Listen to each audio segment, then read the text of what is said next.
用 bit.ly 縮短網址，年費幾貴㗎，不如我哋自己整一個免費嘅啦。URL 縮短器係經典嘅前端入門專案，今次我哋一齊由零開始實戰啦。前端需要一個界面，俾使用者輸入長網址，仲要可以一鍵複製短網址。後端方面，我哋會用 Node.js Express。自動生成6個位嘅隨機短碼，跟住我哋要用 Supabase 資料庫將長網址同短碼配對儲存起嚟。當有人撳入短網址，伺服器就會喺資料庫揾返長網址，然後重新導向過去。呢個專案我哋會用 Replit 寫程式，配合 Supabase 做資料庫。非常方便。寫 prompt 嗰陣要講明前端要有輸入同複製功能，後端生成綠碼自存，仲要叫 AI 用 Supabase 傳資料，同埋加個點擊次數統計嘅額外功能。呢個唔單止係練習，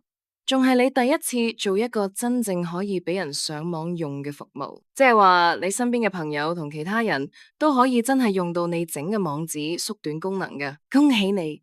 完成呢個專案，你就成功經歷咗由整玩具跨越到做產品嘅過程啦。